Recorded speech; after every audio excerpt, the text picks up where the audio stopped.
Bismillahirrahmanirrahim. Dear students, Assalamu alaikum. Welcome to lecture 13. In previous lectures 11 and 12, we have studied many topics about series parallel circuits, which is also known as combination circuits. उसमें हमने सबसे पहले बात की थी identifying series parallel relationships. हमने different किस्म के सर्किट्स देखे थे और उसमें हमने देखा था कि सर्किट का कौन सा पोर्शन सीरीज़ में है और कौन सा पोर्शन पैरेलल में है, और फिर उनको हमने पैरेलल पोर्शन को अलग सॉल्व किया, सीरीज़ पोर्शन को अलग सॉल्व किया, और आपके पास ऐसे total resistance of series parallel circuit आ गई. फिर हमने बात की थी कि how to analyze series parallel circuits, कि अगर आपके पास एक वोल्टेज सोर्स हो और आपके पास एक सीरीज़ पैरेलल कॉम्बिनेशन सर्किट हो, तो उसमें आपने सबसे पहले आइडेंटिफाई करना है कि सीरीज़ पैरेलल रिलेशनशिप क्या है. उसके बाद आपने सर्किट का आरटी फाइंड आउट करना है, और आरटी के बाद फिर आपने, अगर आपके पास वोल्टेज गिवन है तो फिर आप आईटी की वैल्यू फाइंड आउट कर सकते हैं. और फिर as we know all the formulas CDR, VDR, KCL, KVL and Ohm's law, इन तमाम फार्मूलाज को यूज़ करके हम सर्किट की डिफरेंट वैल्यूज़ फाइंड आउट कर सकते हैं. For example voltage, current and power. फिर हमने बात की थी voltage dividers with resistive loads. As we know that resistive load क्या होता है कि जब आप किसी भी सर्किट के, जहाँ पे आप उस सर्किट की आउटपुट ले रहे होते हैं, वहाँ आप कोई रेजिस्टर पैरेलल में अटैच कर देती हैं. तो जैसे कि voltage divider, it is the application of series circuit. हमने देखा था कि जब हम रेजिस्टिव लोड को ऐड करते हैं वोल्टेज डिवाइडर में तो उस पर क्या इफेक्ट होता है. फिर हमने बात की थी कि loading effect of a volt meter, कि अगर आपके पास किसी रेजिस्टर के क्रॉस आपने वोल्टेज फाइंड आउट करनी है with the help of volt meter, तो उसका क्या इफेक्ट होगा. फिर हमने बात की थी लैडर नेटवर्क की, और इसमें हमने एक सिंपल लैडर नेटवर्क देखा था, और हमने एक स्पेशल R/2R लैडर नेटवर्क की बात की थी. लेक्चर 13 में हम प्रॉब्लम सॉल्व करेंगे related to series and parallel circuit. Lecture 13 and lecture 14 में मैं बहुत से क्वेश्चंस आपको सॉल्व करवाऊंगा, और आपने भी फिर इन क्वेश्चंस की प्रैक्टिस करनी है ताकि आपको इनकी बेटर अंडरस्टैंडिंग हो. तो सबसे पहले हम बात करेंगे problems related to identifying series parallel relationships. Question number 1, visualise and draw the following series parallel combination. Part A में जो क्वेश्चन है that is R1 in series with the parallel combination of R2 and R3. तो सबसे पहले हम बात करते हैं पार्ट ए की.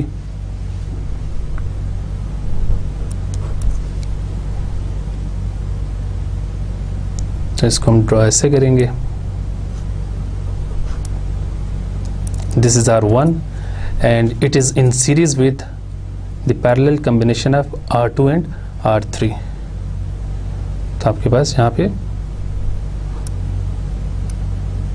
R2 आ जाएगा और यहाँ पे R3.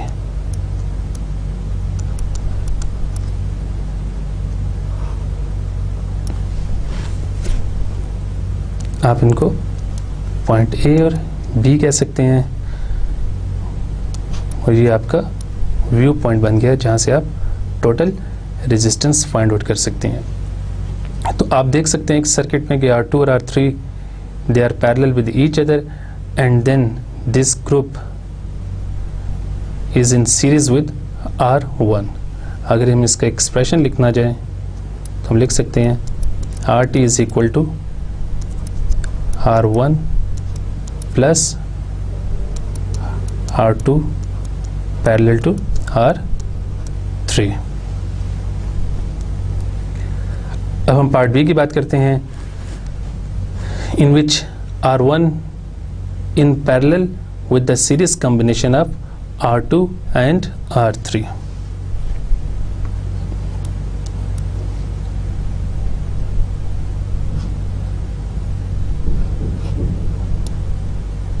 अगेन इसको मैं पॉइंट ए बी कह देता हूँ, और ये आपके पास इस क्वेश्चन में R1 है, and this R1 is in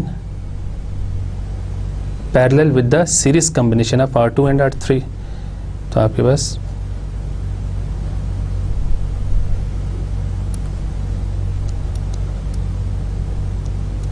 ये R2 हो गया और ये R3 हो गया। इसमें R2 और R3 सीरीज में है, and then this group is in parallel with R1। तो इसके लिए अगर हम RT लिखना चाहें तो RT का एक्सप्रेशन क्या बनेगा, R1 parallel to R2 plus R3। अब हम बात करते हैं पार्ट सी की।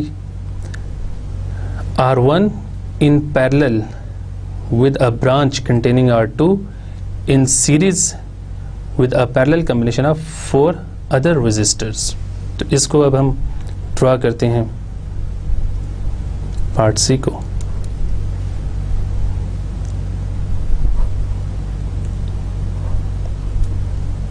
ये आपके पास R1 है, ये पॉइंट A है और ये पॉइंट B है।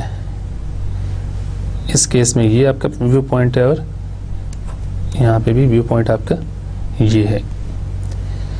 तो इसमें R1 in parallel with a branch containing R2, तो ये आपके पास एक ब्रांच बन गई जिसमें R2 है, where R2 in series with a parallel combination of 4 other resistors। तो यहाँ आपके पास 4 पैरेलल रेजिस्टर्स आ जाएंगे और इसको आपने इसके साथ कनेक्ट कर देना है। अगर ये आपके पास R1 है, ये R2 है, तो इसको हम R3, इसको हम R4, इसको R5 और इसको R6 कह सकते हैं। और इसके लिए अगर मैं RT का एक्सप्रेशन लिखना चाहूँ तो RT हमारे पास बनेगा RT is equal to R1 parallel to R2 plus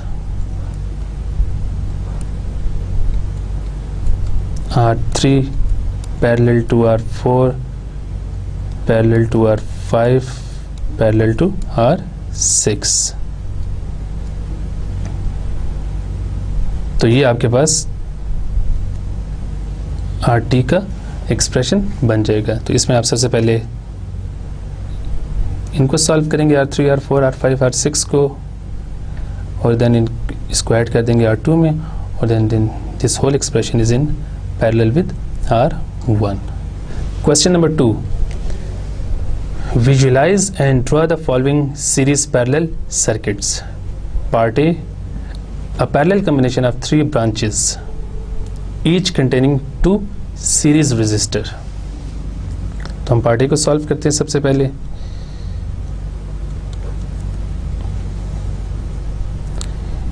यहाँ आप देख सकते हैं कि आपके पास 3 branches हैं and each containing 2 series resistor। तो हम इसको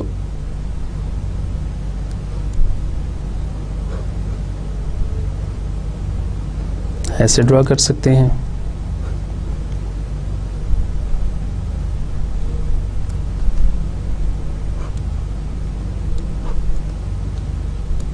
इसको हम पॉइंट ए और इसको पॉइंट ए भी कह सकते हैं। अब आप देख सकते हैं कि आपके पास टोटल 3 ब्रांचेस हैं। This is branch 1, this is branch 2 and this is branch 3। और इसमें ये रेजिस्टर्स हैं सीरीज में। ब्रांच 1 में R1 और R2 सपोज सीरीज में, ब्रांच 2 में R3 और R4 सीरीज में, और ब्रांच 3 में R5 और R6 सीरीज में है। और अगर इसके लिए मैं RT का एक्सप्रेशन लिखना चाहूँ तो हम लिख सकते हैं RT is equal to R1 plus R2 parallel to R3 plus R4 parallel to R5 plus R6. अब हम पार्ट बी सॉल्व करते हैं. A series combination of 3 parallel circuits, each containing 2 resistors. अब ये पार्ट एक ऑपोजिट है. अब इसमें आपके पास एक सीरीज कॉम्बिनेशन है ऑफ 3 पैरेलल सर्किट्स.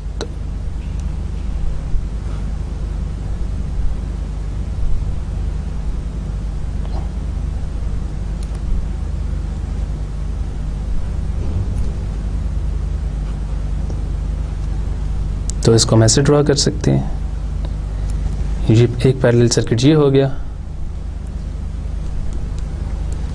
एक पैरेलल सर्किट ये हो गया,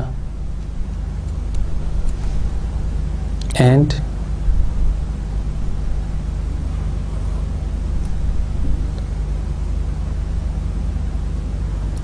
this is the third parallel circuit.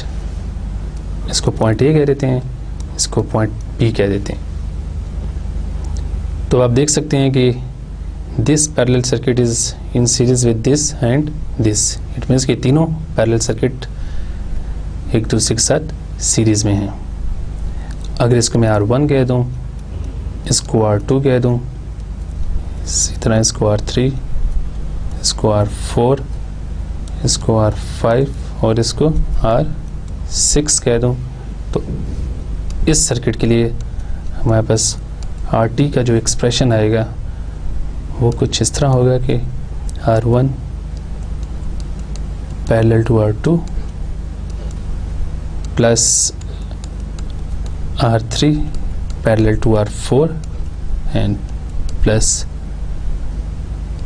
R5 parallel to R6. Now we solve problems related to analysis of series parallel resistive circuits. Question number 3. Determine the current through each resistor in this figure and then calculate each voltage drop. तो इस circuit को solve करने के लिए सबसे पहले हमारे पास जो इन्फॉर्मेशन है हम वो लिख लेते हैं अपने पास. हमारे पास जो डाटा है इस क्वेश्चन में वो Vs गिवन है which is equal to 1.5 volt. R1 की वैल्यू गिवन है 56 ओम, R2 की वैल्यू गिवन है 100 ओम, R3 की वैल्यू गिवन है अगेन 100 ओम और R4 की वैल्यू गिवन है 27 ओम.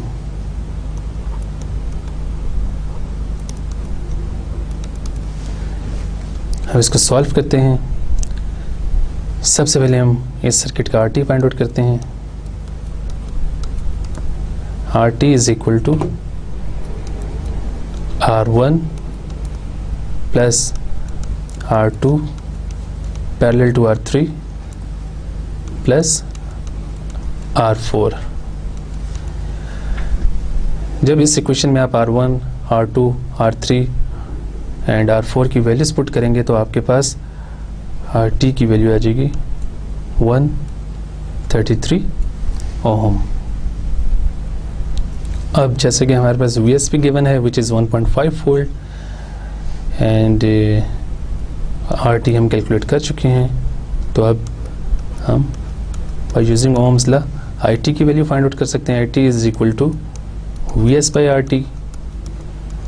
तो Vs की वैल्यू 1.5 वोल्ट पुट करें और RT की वैल्यू 133 ओम पुट करें. जब आप इसको डिवाइड करेंगे तो आपके पास IT की वैल्यू आ जाएगी 11.3 मिली एम्पियर्स. अब आप देख सकते हैं कि आपके पास जो टोटल करंट है वो बैटरी के पॉजिटिव टर्मिनल से लीव कर रहा है तो आपके पास जो I1 करंट होगा वो IT के इक्वल होगा। इसी तरह ये करंट IT यहाँ पे डिवाइड होगा इन रेजिस्टर्स R2 एंड R3 और अगेन इस पॉइंट पे कंबाइन होगा और R4 में भी आपके पास जो करंट होगा वो IT होगा। तो हम कह सकते हैं कि I4 और I1 IT के इक्वल हैं। तो IT की वैल्यू हमें पता है विच इज़ 11.3 मिली एम्पियर्स। तो इस तरह हमारे पास I1 और I4 की वैल्यूज़ आ गई हैं। अब हम बात करते हैं I2 और I3 की। So by CDR we know that I2 is equal to R3 divided by R2 plus R3 into I total, जो टोटल करंट इस नोड में एंटर हो रहा है। इसमें R2, R3 और IT की वैल्यू जब हम पुट करेंगे तो हमारे पास I2 की वैल्यू आ जाएगी 5.64 मिली एम्पियर्स। अब हम बात करते हैं I3 की। Again by CDR I3 current find out करने के लिए हमारे पास जो इक्वेशन बनेगी वो R2 bye R2 plus R3 into IT। तो जब आप इसमें R2 और R3 और IT की वैल्यूज पुट करेंगे तो आपके पास I3 की वैल्यू आ जाएगी 5.64 मिली एम्पियर्स। अब जैसे कि हमारे पास करंट्स आ गए हैं which is flowing through every resistor I1, I2, I3 and I4. So by using Ohm's law we can calculate voltage across each resistor. So V1 is equal to I1 R1 और जिस इसमें I1 R1 की values आप put करेंगे तो आपके पास V1 की value आ जाएगी 633 millivolts. V2 is equal to I2 R2 और जब इसमें आप I2 और R2 की वैल्यूज पुट करेंगे तो आपके पास V2 की वैल्यू आ जाएगी 564 मिली वोल्ट। अब जैसे कि R2 और R3 they are parallel with each other, तो इनके अक्रॉस जो वोल्टेज होगी वो भी सेम होगी। तो हम कह सकते हैं कि V2 is equal to V3 and similarly by using Ohm's law हम V4 फाइंड आउट कर सकते हैं। V4 is equal to I4 into R4। तो इसमें I4 R4 की वैल्यू जब हम पुट करेंगे तो V4 की वैल्यू हमारे पास आ जाएगी 305 मिली वोल्ट। तो इस क्वेश्चन में सबसे पहले हमने RT फाइंड आउट किया, then by using Ohm's law हमने IT की वैल्यू फाइंड आउट की and then by using CDR हमने current through each resistor find out किया, I1, I4, I2, I3 and then by using Ohm's law हमने voltage across each resistor find out कर ली। ये V1 आपके पास आ गया, ये V2 एंड V3 और ये आपके पास V4 की वैल्यू आ गई। Question number 4, determine the current through each resistor in the given circuit and then calculate the each voltage drop. Again इस क्वेश्चन में जो हमें डाटा गिवन है सबसे पहले हम वो राइट डाउन करते हैं। हमें Vs गिवन है विच इज़ 3 वोल्ट्स, हमें R1 की वैल्यू गिवन है विच इज़ 680 ओम, R2 की वैल्यू गिवन है which is again 680 Om, R3 की वैल्यू गिवन है which is 330 ohms and R4 की वैल्यू गिवन है हमें विच इज़ 180 ओम। तो जो प्रोसीजर हमने क्वेश्चन नंबर 3 में फॉलो किया है उसी प्रोसीजर को हम फॉलो करेंगे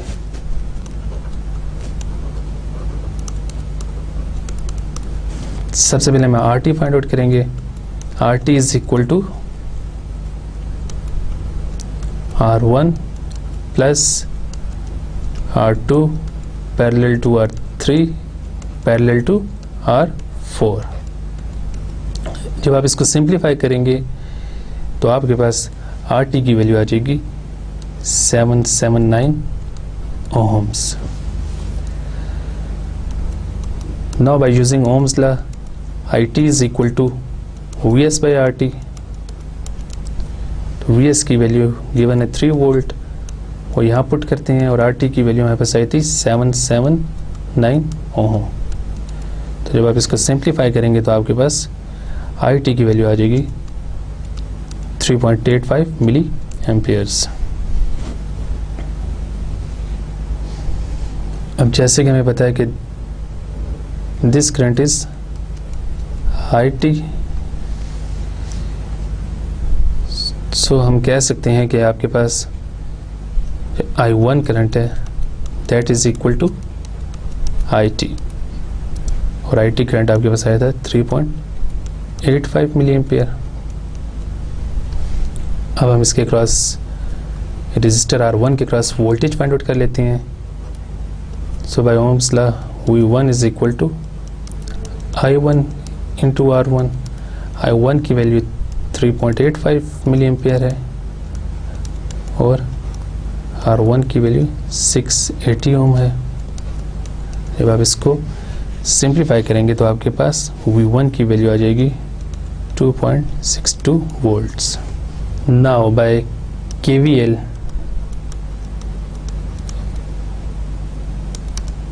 we know that Vs is equal to V1 plus V2,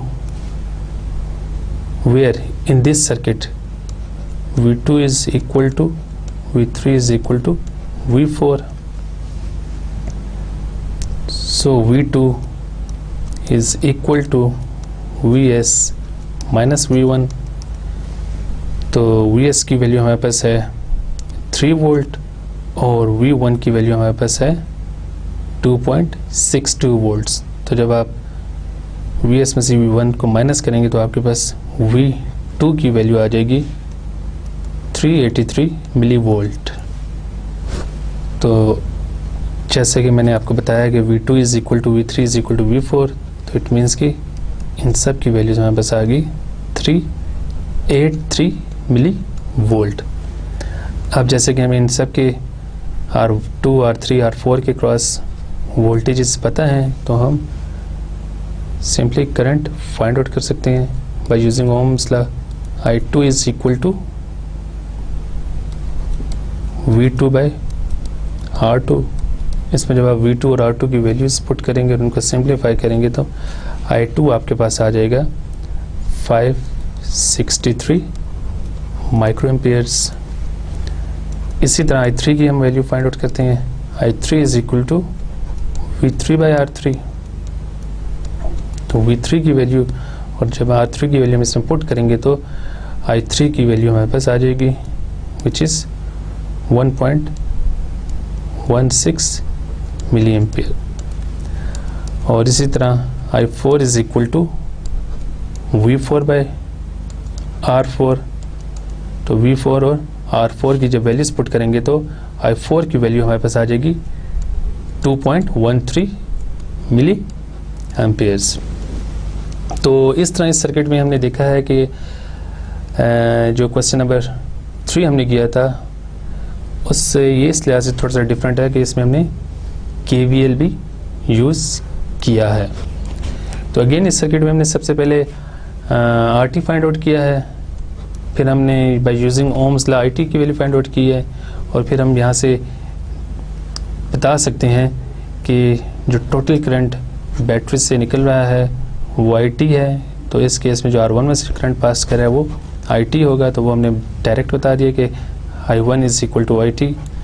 और फिर then by using Ohm's law हमने V1 की वैल्यू फाइंड आउट की और फिर हमने इस सर्किट पे KVL अप्लाई किया तो आपके पास V2 की वैल्यू आ गई and R2, R3 and R4 they are in parallel with each other. So V2 is equal to V3 is equal to V4, और फिर बाई यूजिंग ओम्स लॉ हमने I2, I3 और I4 की values find out कर ली।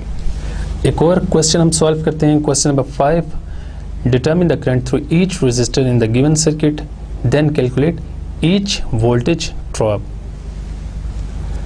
तो ये भी बिल्कुल वैसे ही क्वेश्चन है जैसे हमने पहले 2 क्वेश्चन किए हैं, लेकिन इसमें सर्किट थोड़ा सा कॉम्प्लिकेटेड होता जा रहा है। तो अगेन सबसे पहले जो हमें डाटा गिवन है हम वो लिख लेते हैं इस क्वेश्चन में। तो जो डाटा हमें गिवन है वो हमें Vs गिवन है विच इज़ 5 वोल्ट, हमें R1 की वैल्यू गिवन है which is 1 kilo ohm, R2 की वैल्यू गिवन है which is 6.2 kilo ohm, R3 की वैल्यू गिवन है which is 3.3 kilo ohm, R4 की वैल्यू गिवन है विच इज़ 10 किलो ओम, और R5 की वैल्यू गिवन है जिस विच इज़ 5.6 किलो ओम। तो अब इस सर्किट में आप देख सकते हैं कि आपके पास नॉर्मली बैटरी जो आपने पिछले सर्किट से किया उसमें लेफ़्ट साइड पे होती है, लेकिन इस सर्किट में बैटरी मिडल में है। आप देख सकते हैं कि इसके लेफ़्ट साइड पे भी एक रजिस्टर और इसके राइट साइड पे भी रजिस्टर्स हैं। तो सबसे पहले हम इस सर्किट में RT फाइंड आउट करते हैं। RT का जो एक्सप्रेशन होगा वो कुछ इस तरह होगा कि R2 और R3 they are parallel with each other, plus R4 और R5 भी पैरेलल हैं, and then this whole expression is in parallel with R1। तो जब आप इसको सिंप्लीफाई करेंगे तो आपके पास RT की वैल्यू आ जाएगी 852 ohms।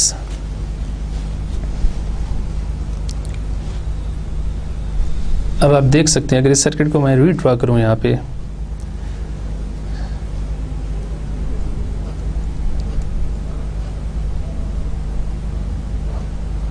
ये R1 है,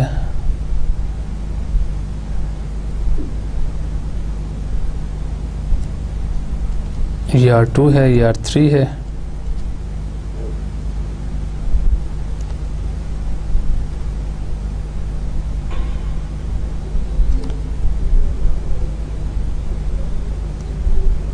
ये R4 और ये R5 है। तो इसमें टोटल 2 ब्रांचेस हैं और ये दोनों एक दूसरे के पैरेलल हैं। तो अब जो R1 रजिस्टर है वो इस बैटरी के पैरेलल है, तो इसके क्रॉस वोल्टेज कितनी होगी जो बैटरी की वोल्टेज है। सो हम कह सकते हैं कि I1 is equal to Vs by R1। तो Vs की वैल्यू इसमें जब हम 5 वोल्ट पुट करेंगे और R1 की वैल्यू जब हम इसमें 1 किलो ओम पुट करेंगे तो हमारे पास I1 जो करंट होगा वो 5 मिली एम्पेयर के इक्वल आ जाएगा। अब हम इस सर्किट के राइट साइड को, बैटरी की जो राइट साइड पे है उसको अलग से सॉल्व करते हैं, उसका टोटल रेजिस्टेंस फाइंड आउट करते हैं और लेफ्ट साइड को अलग से सॉल्व करते हैं। क्योंकि बैटरी की राइट साइड पे there are 4 resistors R2, R3, R4 and R5। तो सबसे पहले हम इसका इन चारों रेजिस्टेंस की टोटल रेजिस्टेंस फाइंड आउट करते हैं। तो इसको हम R राइट कह देते हैं। तो इस केस में R राइट किसके इक्वल होगा, R2 पैरेलल टू R3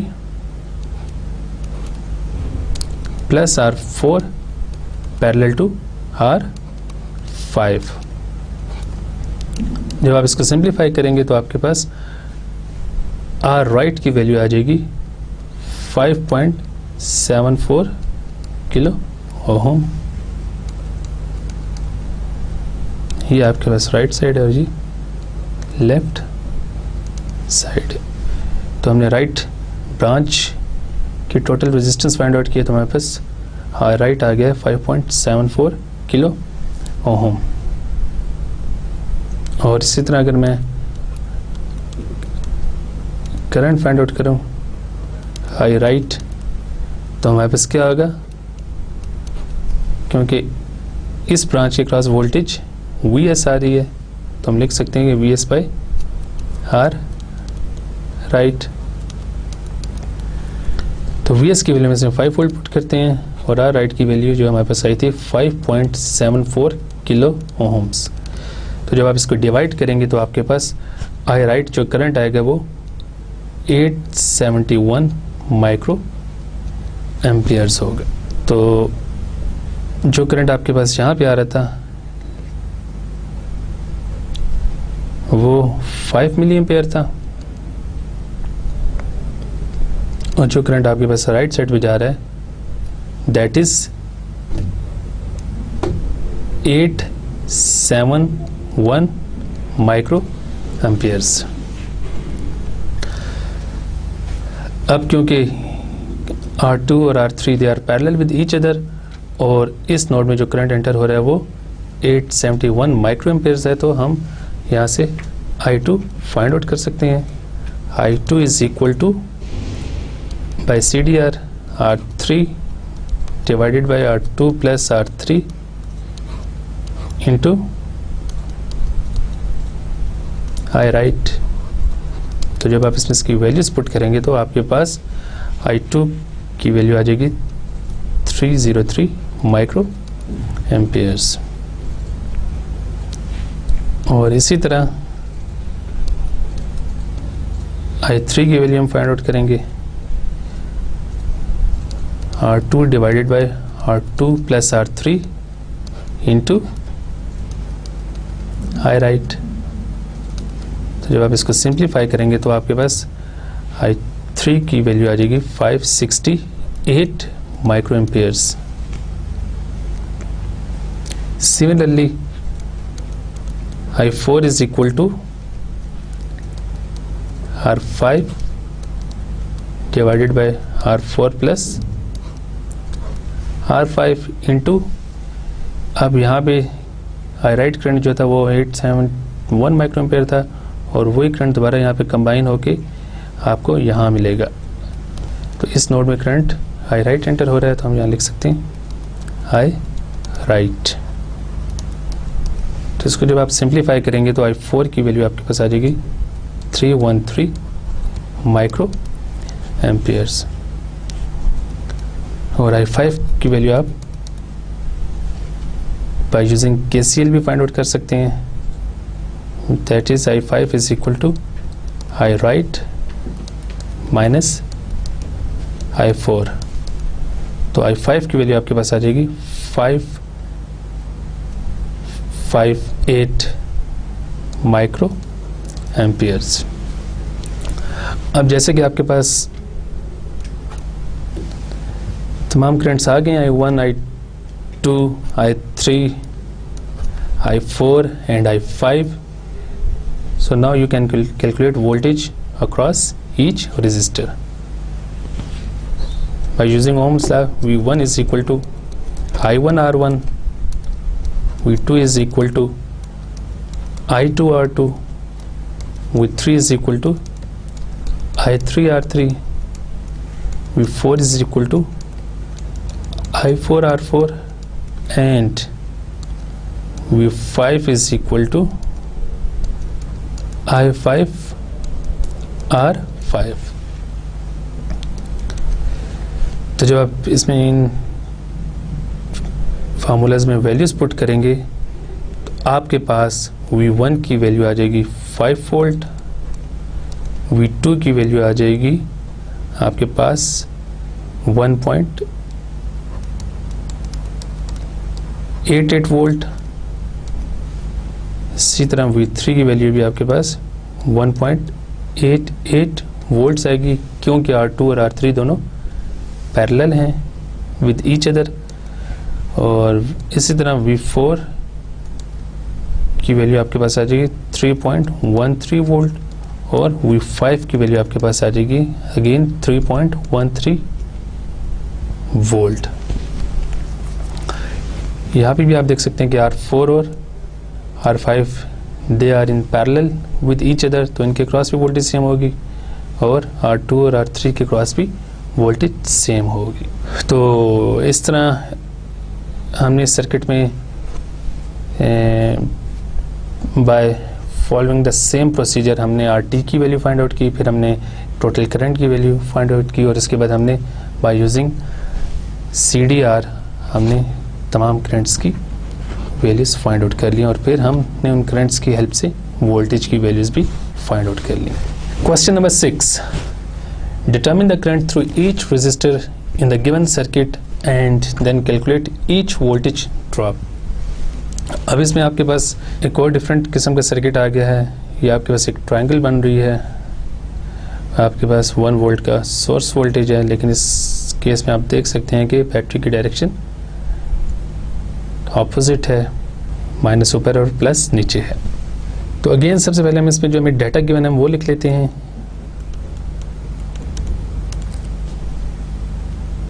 अब आई थिंक ये क्वेश्चन आपके लिए इतना प्रॉब्लम क्रिएट नहीं करेगा क्योंकि इससे मिलते जुलते 2-3 क्वेश्चन हम पहले कर चुके हैं। तो सबसे पहले हम डाटा लिख देते हैं। Vs गिवन है 1 वोल्ट, R1 गिवन है 1 kilo ohm, R2 1 kilo ohm given है, R3 की वैल्यू 2.2 किलो ओम है और R4 की वैल्यू 3.3 किलो ओम है। तो सबसे पहले हम इसमें RT फाइंड आउट कर लेते हैं। RT is equal to R1 plus, so RT is equal to R1 parallel to R2 plus R3 parallel to R4। तो इसमें आप देख सकते हैं कि सबसे पहले R3 और R4 को पैरेलल में हम सॉल्व करेंगे, देन उसमें R2 को हम सीरीज में ऐड करेंगे और then this whole expression is in parallel with R1। तो जब आप इसमें वैल्यूज पुट करेंगे, इनके इसको सिंप्लीफाई करेंगे तो आपके पास RT की वैल्यू आ जाएगी 699 ओम्स और इस तरह आपके पास IT की वैल्यू Vs बाई RT की इक्वल होगी, तो वो आपके पास आ जाएगी 1.43 मिली एम्पियर्स। अब आप देख सकते हैं कि R1 is in parallel with source voltage, तो R1 के क्रॉस भी वही वोल्टेज है जो सोर्स वोल्टेज है। तो हम यहाँ इसको लिख सकते हैं कि I1 is equal to Vs by R1। तो आपके पास यहाँ पे I1 की वैल्यू आ जाएगी 1 मिली एम्पियर और जब आपके पास करंट की वैल्यू आ जाएगी तो आप वोल्टेज V1 की वैल्यू फाइंड आउट कर सकते हैं, which is equal to I1 into R1। इसमें जब आप वैल्यूज पुट करेंगे तो आपके पास V1 की वैल्यू आ जाएगी 1 वोल्ट। अब इस सर्किट में हम R3 और R4 को सॉल्व करते हैं because they are in parallel with each other. R3 4 आपके पास आ जाएगा R3 parallel to R4 and this is equal to 1.32 kilo ohm. अगर इस सर्किट को मैं रीड्रॉ करूं तो हमारे पास जो नई फॉर्म बनेगी वो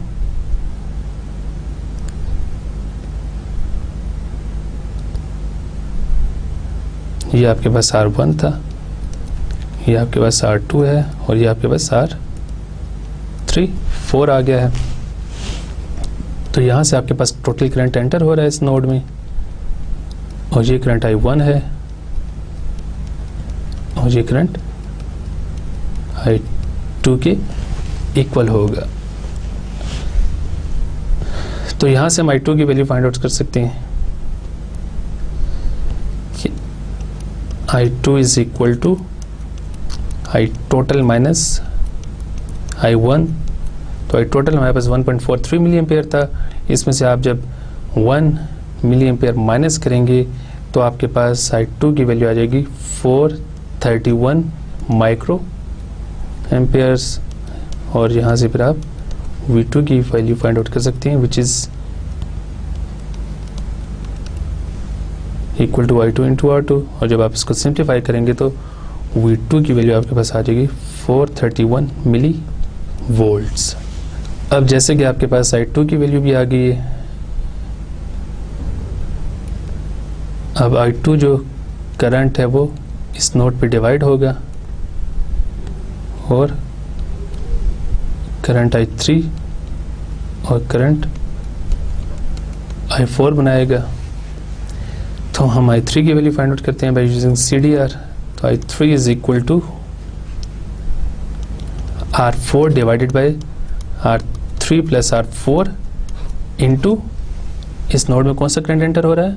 I2, तो इसको I2 से मल्टीप्लाई करेंगे, और जब आप इसको सिंप्लीफाई करेंगे तो I3 की वैल्यू आपके पास आ जाएगी 259 माइक्रो एम्पेयर्स। और इसी तरह अगर मैं I4 की वैल्यू फाइंड आउट करना चाहूँ तो मैं इस नोड के ऊपर KCL अप्लाई कर देता हूँ। तो I4 is equal to I2 minus I3, तो I4 की वैल्यू हमारे पास आ जाएगी 173 माइक्रो एम्पियर्स। तो यहाँ से हम V3 की वैल्यू फाइंड आउट कर सकते हैं। V3 is equal to I3 into R3, तो V3 की वैल्यू आपके पास आ जाएगी 570 मिली वोल्ट। और क्योंकि R3 और R4 they are in parallel with each other, and as we know that in parallel circuit voltage is same across each resistor, तो हम कह सकते हैं कि V4 is equal to V3 and which is equal to 570 milli volt. तो इस question में भी हमने सबसे पहले RT फाइंड आउट किया, उसके बाद हमने IT फाइंड आउट किया, और उसके बाद फिर हमने करंट I1 फाइंड आउट किया, फिर हमने I2, I3 और I4 फाइंड आउट कर लिया, और फिर हमने कॉरेस्पॉन्डिंग वोल्टेजेस भी फाइंड आउट की हैं। Question number 7, determine the current through each resistor in the given circuit then calculate each voltage drop. इस क्वेश्चन में आप देख सकते हैं कि सेम क्वेश्चन है जो हम पहले कर चुके हैं 3-4 क्वेश्चंस, लेकिन अब इस केस में आपके पास सर्किट काफ़ी कॉम्प्लिकेटेड है। तो इस कॉम्प्लिकेटेड सर्किट को हम कैसे सॉल्व करेंगे, तो इसको भी हम स्टेप बाय स्टेप देखेंगे। अगर हम देखें, आपके पास इस केस में भी जो वोल्टेज सोर्स है वो सर्किट के मिडल में है। वोल्टेज सोर्स के लेफ्ट साइड पे भी कुछ रेजिस्टर्स हैं, और वोल्टेज सोर्स के राइट साइड पे भी कुछ रेजिस्टर्स हैं। तो आप इस सर्किट को देख के बता सकते हैं कि कौन से रेजिस्टर्स पैरेलल में कनेक्टेड है और कौन से सीरीज में कनेक्टेड है। तो अगर हम यहाँ देखें, सबसे पहले तो R6 और R7 they are parallel with each other, और then this group R6 R7 is in series with R8 and R5। इसी तरह लेफ्ट साइड पे आप देखें तो R3 और R4 ये पैरेलल हैं, और ये फिर R2 और R1 के साथ सीरीज में है। तो इसमें जो हमें डाटा गिवन है, अगेन वही 5 वोल्ट सोर्स वोल्टेज हमें गिवन है, और हमें हर रजिस्टर की वैल्यू गिवन है, जिसको हम डायरेक्ट सॉल्व करते हैं इस केस में।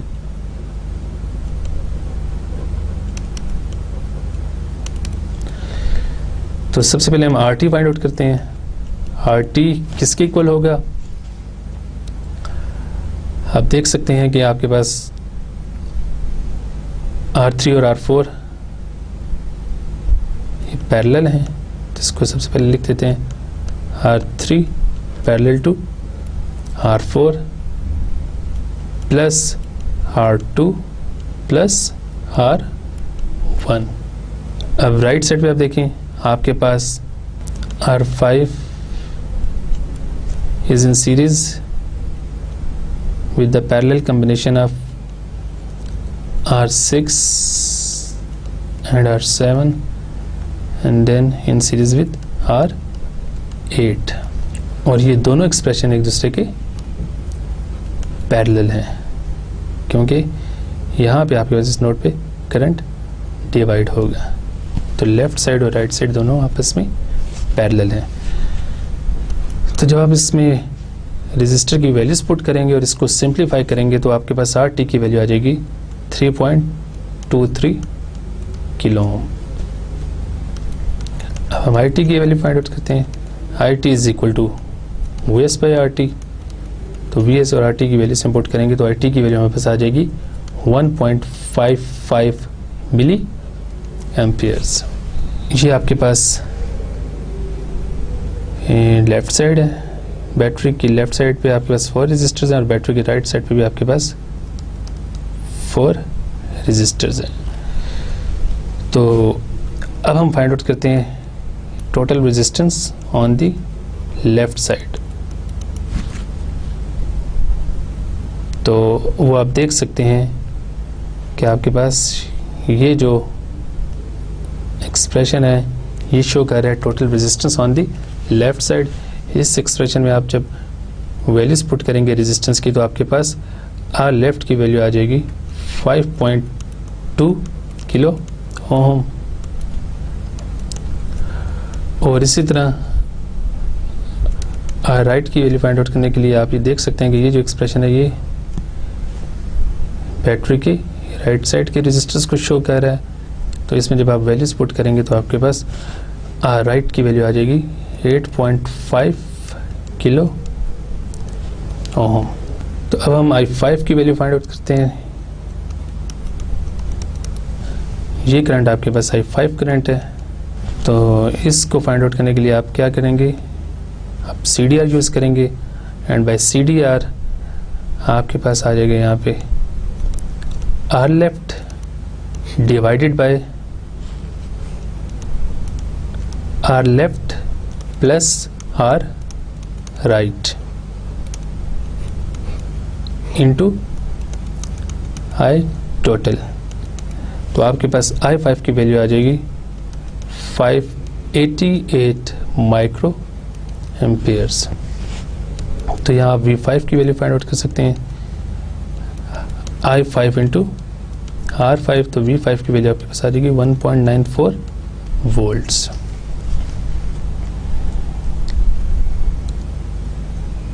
अब हम I6 की बात करते हैं।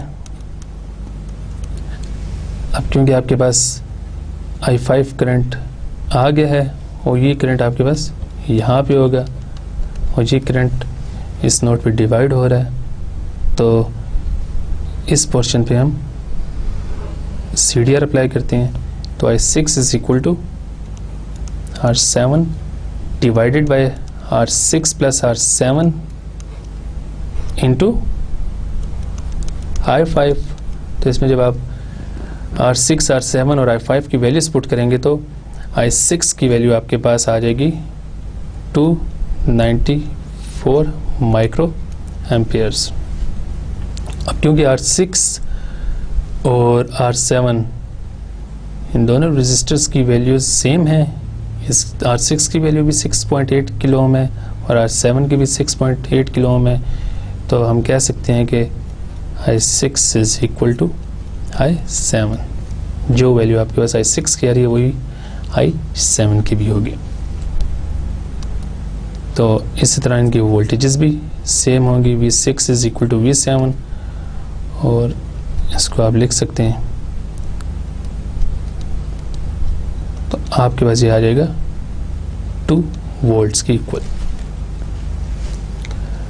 अब जो I8 होगा वो आपके पास I5 की इक्वल होगा, क्योंकि I5 करंट इस नोड पे डिवाइड होके I6 और I7 करंट आएंगे और अगेन ये दोनों करंट्स हैं कंबाइन होके दोबारा आपके पास यहाँ पे R8 में से I5 करंट पास कर रहा होगा। तो I8 is equal to I5 which is equal to 588 micro amperes.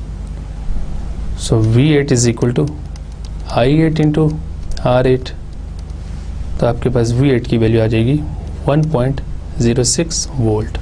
अब हम बैटरी की लेफ़्ट साइड पे आते हैं, तो आपके पास जो I1 करंट है that is equal to I2 current है, क्योंकि R1 और R2 दोनों सीरीज़ में है तो इन दोनों में से सेम करंट पास कर रहा होगा। तो I1 is equal to I2 and this is equal to IT minus I5। मैंने इस नोड पे KCL अप्लाई कर दिया है, तो टोटल करंट T एंटर हो रहा है और दो करंट लीव कर रहे हैं, एक को I5 हमने कह दिया और दूसरे को I1 कह दिया। तो I1 is equal to IT minus I5, तो आपके पास I1 और I2 की वैल्यूज़ आ जाएंगी 962 माइक्रो एम्पियर्स। तो V1 is equal to I1 into R1, तो V1 की वैल्यू आपके पास आ जाएगी 9। सो V1 is equal to I1 R1, तो आप इसमें जब I1 और R1 की वैल्यू पुट करेंगे तो आपके पास इसकी वैल्यू आ जाएगी 962 मिली वोल्ट्स। और क्योंकि R2 की वैल्यू भी आपके पास 1 किलो ओम है, तो आपके पास V2 की भी वैल्यू 962 मिली वोल्ट ही आएगी। अब हम बात करते हैं करंट I3 की, तो I3 इज इक्वल टू, हम इस पैरेलल पोर्शन पे CDR अप्लाई करते हैं, इसमें R3 और R4 आपके पास पैरेलल में है, तो I3 is equal to R4 divided by R3 plus R4 into जो यहाँ पे करंट एंटर हो रहा है इस नोड में, और इस नोड में कौन सा करंट एंटर हो रहा है I1। जब आप इसको सिंप्लीफाई करेंगे I1, R4 और R3 की वैल्यूज पुट करेंगे तो आपके पास I3 की वैल्यू आ जाएगी 308 माइक्रो एम्पियर्स। और I4 की वैल्यू हम फाइंड आउट कर सकते हैं again by using CDR, R3 divided by R3 plus R4 into I1, तो I4 की वैल्यू आपके पास आ जाएगी 654 माइक्रो एम्पियर्स। तो यहाँ आप V3 फाइंड आउट कर सकते हैं, V3 is equal to I3 into R3। तो जब आप इसमें वैल्यूज पुट करेंगे I3 और R3 की, तो V3 की वैल्यू आपके पास आ जाएगी 3.08 volts, and this is also the value of V4 because R3 और R4 पैरेलल हैं और पैरेलल में वोल्टेज सेम होती है, तो जो V3 होगा वही V4 होगा आपके पास। Question number 8, determine the current through each resistor in the given circuit, then calculate each voltage drop। अब आप इस सर्किट में देख सकते हैं कि आपके पास ये पांचों जो इसमें कंपोनेंट्स लगे हैं R1, R2, this voltage source R3 and R4, ये पांचों आपस में पैरेलल हैं। अगर इस सर्किट को मैं रीअरेंज करूं तो मैं इसको ऐसे भी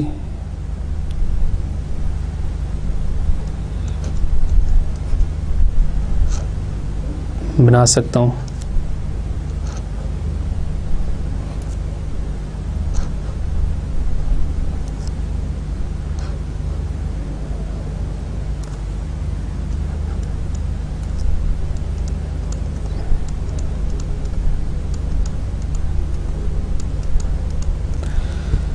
तो जब आपके पास कंपोनेंट्स रेजिस्टर्स पैरेलल में लगे हों तो आप उनकी पोजीशन को चेंज कर सकते हैं, इस पे सर्किट पे कोई भी फ़र्क नहीं पड़ेगा। तो इस सर्किट में आप देखेंगे बैटरी मिडल में है, लेकिन जब मैंने सर्किट को रीड्रा किया तो बैटरी को मैं लेफ़्ट साइड पे ले आया हूँ और बाकी रेजिस्टर्स को राइट साइड पे ले आया हूँ। तो ये सर्किट भी शो कर रहा है कि these all 5 components are in parallel with each other. तो इस सर्किट में हमें Vs की वैल्यू गिवन है 2 वोल्ट्स, हमें R1, R2, R3, R4 इन सब की वैल्यूज गिवन है। तो हम इसमें सबसे पहले RT की वैल्यू फाइंड आउट करते हैं, which is equal to R1 parallel to R2 parallel to R3 parallel to R4। तो जब आप इसको सिंप्लीफाई करेंगे तो आपके पास RT की वैल्यू आ जाएगी 406 kilo ohm.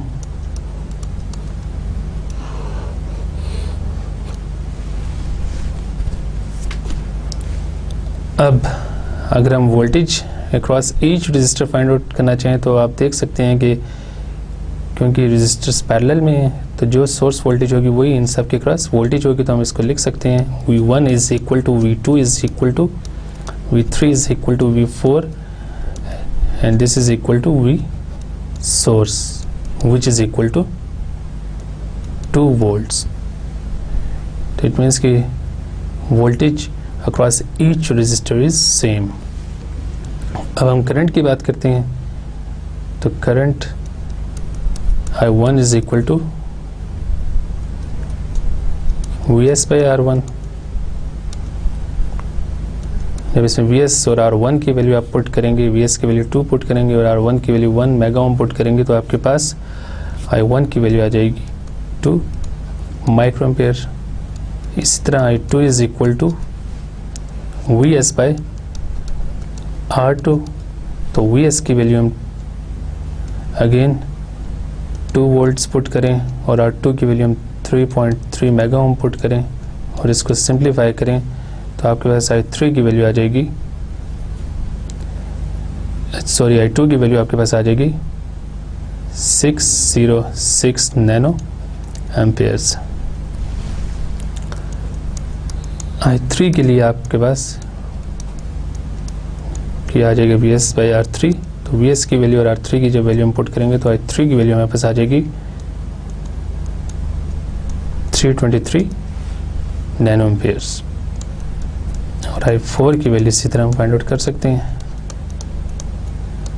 Which is equal to 2 micro amperes. तो इस तरह हमने RT की वैल्यू सबसे पहले फाइंड आउट की, फिर हमने देखा कि V1, V2, V3, V4 ये सब इक्वल हैं और ये Vs के इक्वल है विच इज़ 2 वोल्ट। फिर हमने I1, I2, I3 और I4 की वैल्यूज फाइंड आउट की। Question number 9, find RT for all combinations of the switches in the following circuit. ये आपके पास एक सर्किट है जिसमें आपके पास स्विच SW1 है और स्विच SW2 है। NCPB stands for normally closed push button and NOPB stands for normally open push button। तो इसमें हमने देखना है कि स्विचेस के टोटल कॉम्बिनेशंस कितने बनते हैं। हमारे पास 2 स्विचेस हैं तो हमारे पास टोटल कॉम्बिनेशन 4 बनेंगे। सबसे पहले हम बात करते हैं जब आपके पास स्विच 1 क्लोज्ड है और स्विच 2 ओपन है। ये स्विच आपके पास क्लोज है और ये स्विच आपके पास ओपन है। तो इस केस में जो करंट का पाथ बनेगा वो, क्योंकि ये शॉर्ट हो जाएगा यहाँ से और करंट शॉर्टेस्ट पाथ फॉलो करेगा, तो करंट यहाँ से मूव करता हुआ और सीधा R2 में आ जाएगा, क्योंकि ये सर्किट यहाँ से ब्रेक हो जाएगा, ओपन हो जाएगा और ओपन पाथ से करंट पास नहीं करता। तो आपके पास इस केस में जो RT होगा वो सिर्फ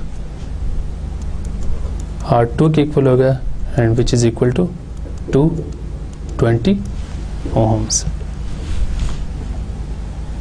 अब हम बात करते हैं दूसरे केस की, जिसमें switch 1 is closed and switch 2 is also closed. अब इस केस में दोनों स्विचेस क्लोज हैं, तो अगेन इस केस में करंट R1 में से पास नहीं करेगा, वो इस पाथ को फॉलो करता हुआ इन दोनों रेजिस्टर्स में डिवाइड हो जाएगा। तो इस केस में जो RT आपके पास आएगा that is equal to R2 parallel to R3। जब आप R2 और R3 को पैरेलल सॉल्व करेंगे तो आपके पास 200 ओम आंसर आ जाएगा। अब हम थर्ड केस की बात करते हैं, when switch 1 is open and switch 2 is also open. जब ये भी ओपन होगा और ये भी ओपन होगा, तो अब इस केस में करंट R1 में से पास करता हुआ और R2 में से पास करता हुआ ग्राउंड हो जाएगा। तो इस केस में आपके पास RT बनेगा R1 प्लस R2, तो ये आपके पास बन जाएगा 320 ओम। एंड अब फोर्थ केस की बात करते हैं। फोर्थ केस में आपके पास स्विच 1 ओपन होगा और स्विच 2 क्लोज्ड होगा। अब जब स्विच 1 आपके पास ओपन है, स्विच 2 क्लोज्ड है, तो आपके पास अब करंट का पाथ क्या बनेगा? करंट R1 में से होता हुआ R2 और R3 में डिवाइड होगा और फिर आपके पास ग्राउंड हो जाएगा। तो आप के पास इस केस में RT क्या बनेगा? R1 plus R2 parallel to R3। तो आप जब इसको सॉल्व करेंगे तो आपके पास RT की वैल्यू आ जाएगी इस केस में 300 ओम्स। तो इसमें जो इम्पोर्टेंट चीज़ है वो ये है कि आपने देखना है कि जब सर्किट का कोई पाथ ब्रेक हो जाता है तो वहाँ से करंट पास नहीं करता, और उससे आगे का सर्किट एक किस्म का ख़त्म हो जाता है, और उससे आगे जितनी भी रेजिस्टेंस होती हैं उसका टोटल रेजिस्टेंस पे कोई इफेक्ट नहीं होता। और जब आपके पास कोई पाथ शॉर्ट हो जाए, क्लोज हो जाए, तो फिर वहाँ से मैक्सिमम करंट पास करता है, और अगर उसके पैरेलल में कोई रेजिस्टर हो तो उसमें से करंट पास नहीं करता। फॉर एग्जांपल, अगर आपके पास एक रेजिस्टर है जो एक बैटरी VS के साथ पैरेलल में कनेक्ट है, और इसको आप यहाँ पे एक और रेजिस्टर वायर के साथ यहाँ से शॉर्ट कर देते हैं, इस पॉइंट से इस पॉइंट तक। अब इस केस में आपके पास जो करंट होगा वो रेजिस्टर में से करंट कितना फ्लो करेगा? 0 एम्पियर्स। क्यों? क्योंकि करंट शॉर्टेस्ट पाथ फॉलो करता है, तो करंट यहाँ से आएगा, इसको यहाँ आगे कोई रेजिस्टेंस नज़र नहीं आ रही, और यहाँ उसको रेजिस्टेंस नज़र आ रही, तो करंट यहाँ पे जाएगा ही नहीं, और यहाँ से होता हुआ वापस बैटरी में आ जाएगा। तो रेजिस्टर में से करंट 0 पास कर रहा है इस केस में। Question number 10, determine the resistance between A and B in the following circuit with the source removed, and then calculate the voltage at each node with respect to ground. अब आप इस circuit को देख सकते हैं कि ये सर्किट इस पॉइंट पे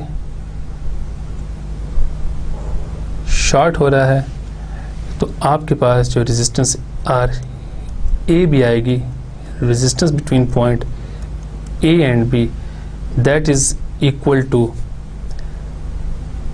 4.7 किलो ओम पैरेलल टू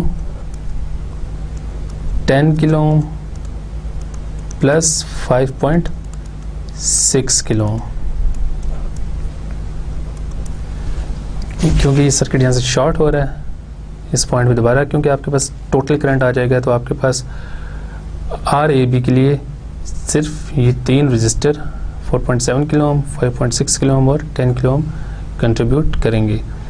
तो आप क्योंकि इसको यहाँ से देख रहे हैं, आपका व्यू पॉइंट इस केस में ये बन गया है, तो 10 किलो ओम और 5.6 किलो ओम ये सीरीज़ में आ जाएंगे और then their combination is in parallel with 4.7 kilo ohm resistor. तो जब आप इसको सिंप्लीफाई करेंगे तो आपके पास आर ए बी की वैल्यू आ जाएगी 3.61 किलो ओम। अब इस सर्किट का सेकंड पार्ट है calculate the voltage at each node with respect to ground. हमें VA, VB, VC और VD फाइंड आउट करना है। तो सबसे पहले इस सर्किट को मैं रीड्रा करता हूँ।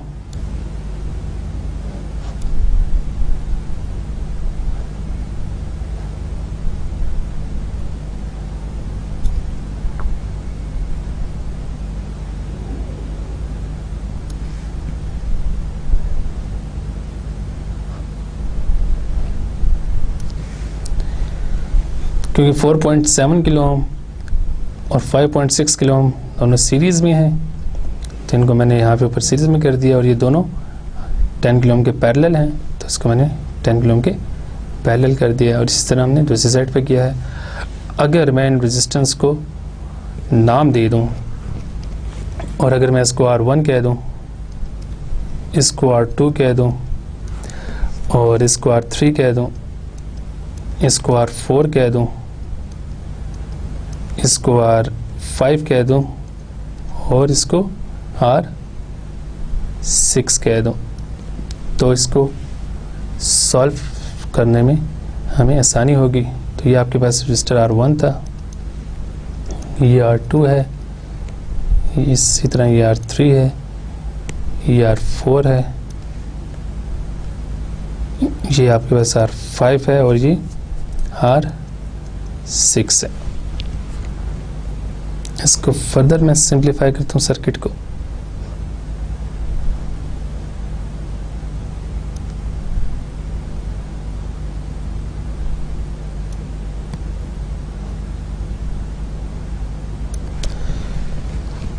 R1 और R2 को ऐड करके हम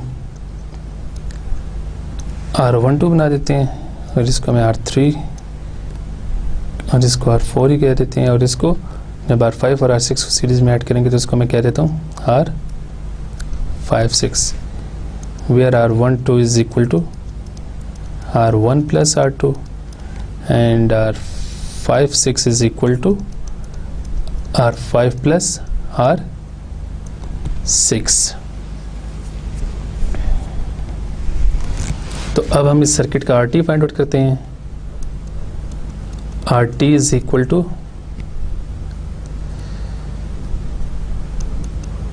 R12 parallel to R3 plus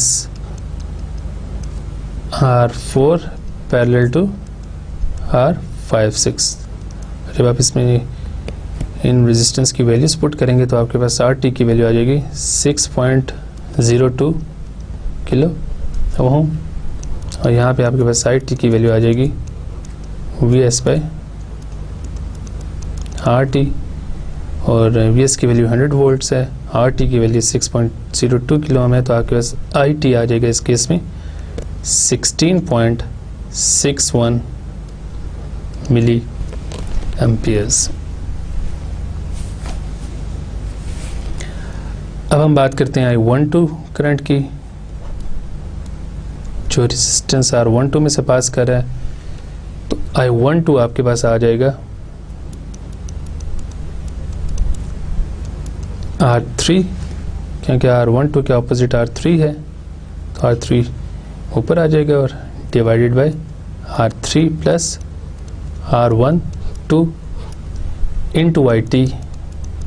इसको जब आप सिंप्लीफाई करेंगे तो आपके पास I12 की वैल्यू आ जाएगी 8.18 मिली एम्पेयर्स एंड ये करंट I1 के इक्वल होगा और ये करंट I2 के इक्वल होगा। इसी तरह हम I3 की वैल्यू फाइंड आउट कर लेते हैं। I3 is equal to IT minus I1। इस नोट पे अगर हम KCL अप्लाई करें तो टोटल करंट में से अगर I1 करंट माइनस हो जाए तो आपके पास I3 करंट आ जाएगा, और I3 करंट आपके पास इस केस में आ जाएगा 8.43 मिली एम्पियर्स। अब हम बात करते हैं करंट I4 की। तो I4 is equal to R56 divided by R4 plus R56 into I total, क्योंकि यहाँ आपके पास दोबारा टोटल करंट आ जाएगा इस पॉइंट पे। तो जब ये करंट यहाँ पे डिवाइड होगा R4 और R56 में, तो जो करंट इस नोड में एंटर हो रहा है IT, उस करंट को आपने यहाँ पे मल्टीप्लाई कर देना है R56 divided by R4 plus R56 के साथ। तो I4 की वैल्यू हमारे पास आ जाएगी, जब आप इसमें वैल्यूज पुट करेंगे तो I4 की वैल्यू 8.74 मिली एम्पेयर आ जाएगी। और इसी तरह हम I56 की वैल्यू फाइंड आउट कर सकते हैं, which is also equal to I5 is equal to I6 and I total में से हम I4 को जब माइनस करेंगे तो हमारे पास I56 की वैल्यू आ जाएगी 7.86 मिली एम्पियर्स। अब आपके पास I1, I2, I3, I4, I5, I6 सब करंट्स की वैल्यूज़ आ गई हैं। तो अब हम आराम से वोल्टेजेस की वैल्यूज़ फाइंड आउट कर सकते हैं। Again by using Ohm's law, V is equal to IR। V1 की वैल्यू आ जाएगी आपके पास 38.4 वोल्ट। V2 की वैल्यू हमारे पास आ जाएगी 45.8 वोल्ट्स। V3 की वैल्यू हमारे पास आ जाएगी 84.3 वोल्ट्स। V4 की वैल्यू हमारे पास आ जाएगी 15.7 वोल्ट्स। V5 की वैल्यू हमारे पास आ जाएगी 7.86 वोल्ट्स एंड V6 की वैल्यू हमारे पास आ जाएगी 7.86 वोल्ट्स। अब आपके पास वोल्टेज अक्रॉस ईच रजिस्टर आ गई है। तो अब हम VA की वैल्यू फाइंड आउट करते हैं। तो VA is equal two point A से ग्राउंड तक हमने मूव करना है। तो पॉइंट A से ग्राउंड तक आने के रास्ते में हमारे पास आप देख सकते हैं 100 वोल्ट्स का सोर्स वोल्टेज लगा हुआ है। तो इस केस में आपके पास VA 100 वोल्ट्स की इक्वल हो जाएगा। VB के लिए पॉइंट B से ग्राउंड तक मूव करना है। तो पॉइंट B से हम मूव करते हुए जब ग्राउंड तक आएंगे तो हम इन R2, R5 और R6 रेजिस्टर्स में से पास कर रहे हैं। तो इनके पास जो वोल्टेज ड्रॉप्स हैं means V2 plus V5 plus V6, तो ये आपके पास VB बन जाएगा और VB आपके पास आ जाएगा 61.5 वोल्ट की इक्वल। अब हम बात करते हैं VC की। अब पॉइंट C से ग्राउंड तक आना है तो हम ये हमारे पास पॉइंट C है। तो इससे ग्राउंड तक आने के लिए हम R4 वाला रास्ता अडॉप्ट कर सकते हैं। तो C से ग्राउंड के बीच में आपके पास R4 रजिस्टर है और इसके पास जो वोल्टेज है वही आपके पास VC की वोल्टेज होगी, जो कि 15.7 वोल्ट्स है। और इस तरह VD के लिए पॉइंट D से हमने ग्राउंड तक आना है। तो D से ग्राउंड तक आने के लिए आपके पास रास्ते में सिर्फ एक रजिस्टर आता है R6। तो आपके पास जो VD होगा वो V6 की इक्वल होगा और वो 7.86 वोल्ट्स के इक्वल आ जाएगा। तो जब भी किसी पॉइंट पे वोल्टेज फाइंड आउट करनी हो तो उस पॉइंट से आप ग्राउंड तक मूव करें और देखें कि आपके पास पॉसिबल पाथ्स कौन कौन से हैं और उन पाथ्स के दौरान जो जो वोल्टेज ड्रॉप्स आ रहे हैं वो सिंपली ऐड होती जाएंगी, तो वो आपके पास उस पर्टिकुलर पॉइंट के ऊपर वोल्टेज आ जाएगी। तो आज आपने देखा कि हमने काफ़ी क्वेश्चंस सॉल्व किए हैं related to series parallel circuits, और स्पेशली हमने कॉम्प्लिकेटेड पैरेलल सीरीज सर्किट से किए हैं। उसमें हमने सबसे पहले RT फाइंड आउट किया, फिर IT फाइंड आउट किया, और फिर IT की हेल्प से हमने तमाम करंट्स फाइंड आउट किए, और फिर हमने वोल्टेजेस फाइंड आउट किए हैं। तो इसी से रिलेटेड हम कुछ और क्वेश्चंस करेंगे नेक्स्ट लेक्चर में। तब तक के लिए अल्लाह हाफिज़।